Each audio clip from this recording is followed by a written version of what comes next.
Good afternoon. Too bad this wasn't live. I could have took it live too. Let me do that the next time. Good afternoon. This is the Cecil Young Show. Glad that you all are able to tune into today's show because, again, you've heard this show in the past about me talking about my injustices by those city and state officials. And I'm going to say it again to you, but I'm finally getting ready to get an answer to what I've been talking about for the last 2.5 years. And it troubled me that it would have to take that long for me to get the kind of justice for me having the audacity to blow the whistle on these kind of terminated dirt piles that kids were playing on in the east side. They were playing on these piles as if they were like sliding snow piles, causing all kinds of diseases to cast in between their shoes and their sneakers, and they're bringing it into their households. And I say shame on the city of Bridgeport to allow such a thing to go on. As you see here, okay, it cost the city $250,000 to remove these dirt piles, which should have never happened. If they would have moved them in the beginning, it wouldn't have cost them that. But they waited until the last minute, and as a result of that, it caused me to have to complain about it.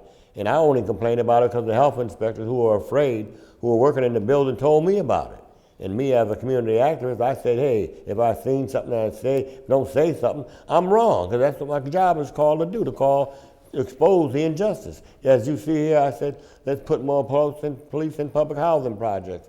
This is nothing new to me. I've been speaking about public housing all my life because I grew up in public housing, okay? And for the city to disregard these 27.5 years of my public service to the city of Bridgeport, with at that time State Rep Ernest Newton, who you see here in the photograph, is a shame and a disgrace.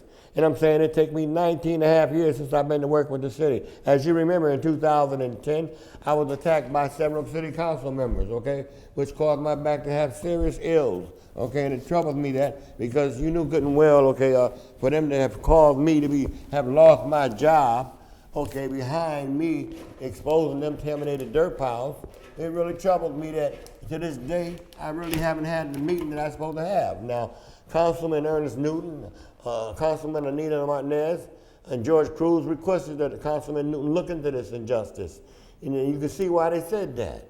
You can see why they said it. Why did they say it? Because I was told I was terminated for not coming to work. After March 16, 2006, which you can clearly see here that I did come to work by this time card. It troubles me that here in America, you know, as you run around this country grabbing up all the immigrants saying what they need to be put for what they didn't do right in terms of becoming American. When I'm a born American, I'm a black African American who was born here in the city of Bridgeport, a pure Native American. Here you have Dr. Walter's letter in 2005. Okay, in 2005, showing that he had been treating me for other injuries in the past, a leg injury, for an example, in 2005.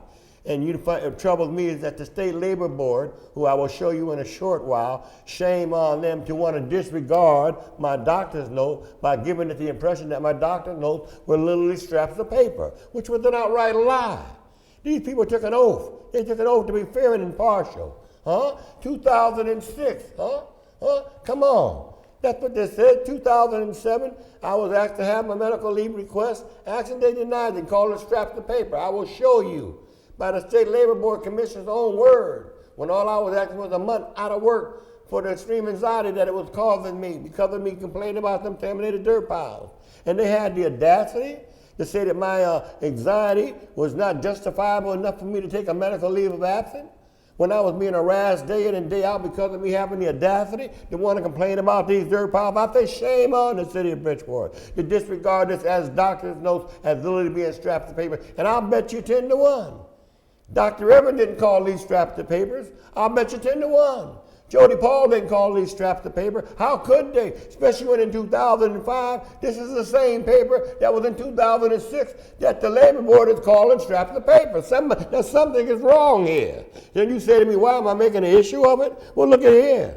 Here's a note here from Dr. Albert Walters in 2004, April, giving me opportunity to go see Dr. Wernick, who was a clinical psychiatrist. A psychiatrist who deals with people with emotional phases and phases and all the above. And for the Labor Board to say that I'm using these excuses to see Dr. Wernick because of what? Because of what I've been through? Shame on them to want to come up the city board for doing what they did to me. You have here Dr. Evans' secretary, note indicating on March 6, 2006, I would get married on that day. I got married on that day. I said, baby, we better get married on that day because if I don't, they're going to fire me. Why? Because of those terminated dirt piles. And do you know they had the audacity to fire me? You asked me, have I had a honeymoon? A honeymoon? How can you have a honeymoon knowing 2 days later you were fired for not coming to work when I was at work? They have overwhelming evidence of that. Yet still they denied me that and called me, I'm crazy, I'm out of balance. Well, let me tell you this here. Let me show you, and I'm not going to give it all to you, but I'm going to tell you, you can download YouTube or SoundView, and you will see pretty well everything I'm showing you here in black and white at your own time, at your own convenience. You download on YouTube or SoundView, and you will find out what Jody Paul said about me. Huh? Here's what she said about me. She said this about me, even though they signed letters saying that I was out of work. Now, the tape is a little shaggy, but you will hear Jody Paul's remark first of all.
I'm gonna let you hear Dr. Evans indicate to me that she's making me sick, that I'm going home, saying that she's making me sick, and she will get a big laugh out of that in a moment or two. I'll give you that moment.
All right, did you hear? You just got hearing Dr. Evans and Jody Paul confirming the fact that I was at work. I have an audio and in video as well. What troubles me as well is that the Connecticut Post, here's Joe Owens, who's the managing editor of the Connecticut Post. He's a man of action. He talked about me being a man of action. I ran for mayor in 1975. I care about this city.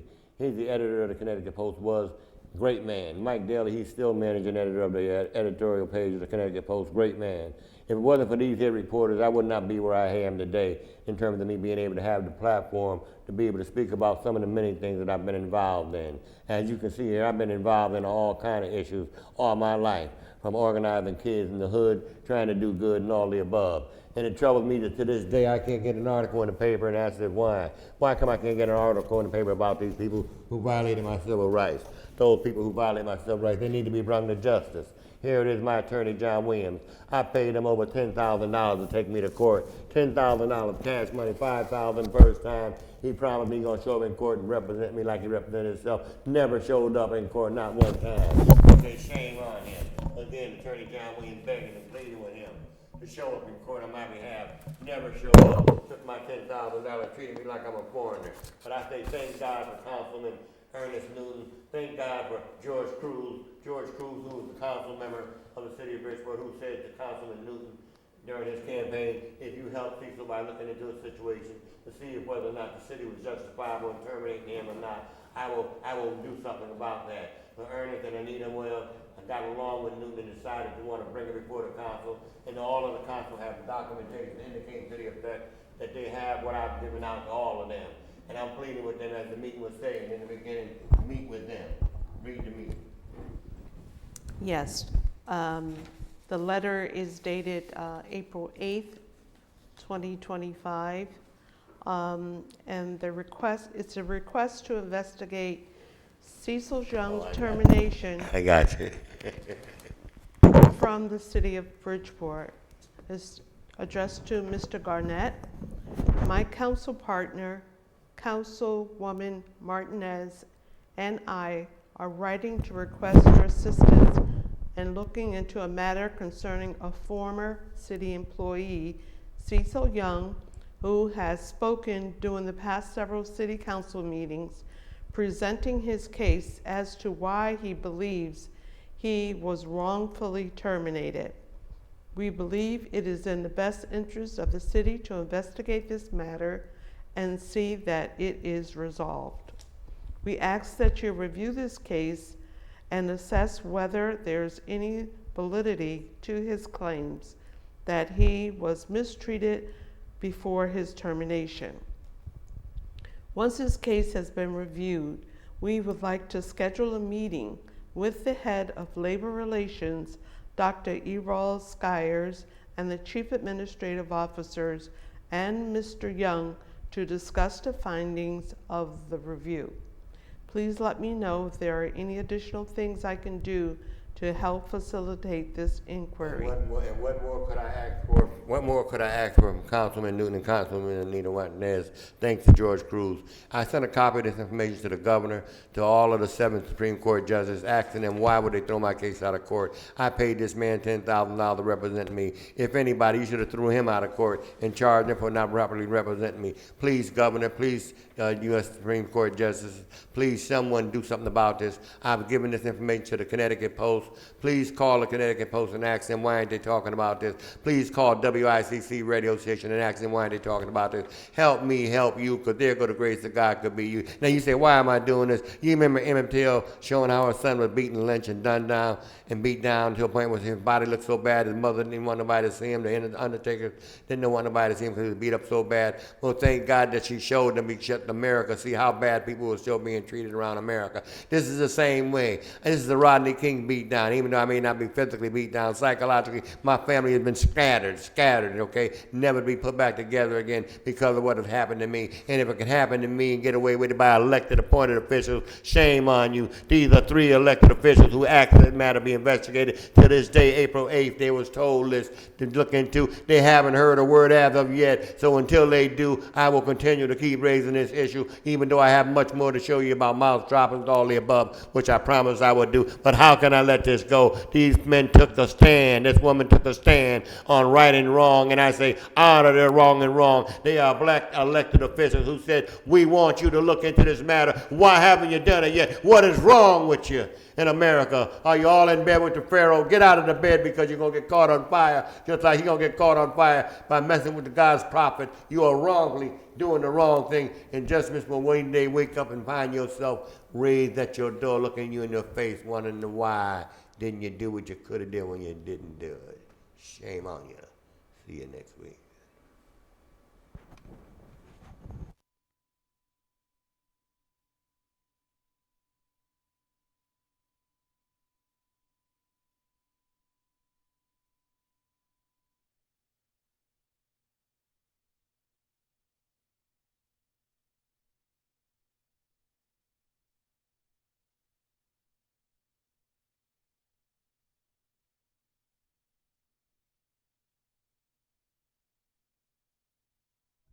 Thought the best was over, the best is still yet to come. Thank God for a moment or two extra, because again, when you look at the fact that these people of color, very rarely do you find them speaking up and speaking out like they usually do for somebody like me, an activist, a community activist, who never took a piece of bread, who never took advantage of anybody, black or white, Puerto Rican, Jew, what have you. And for them to do what they did to say, we want them looked into, and we want to meet with those who are involved in this meeting matter, and I say, why not?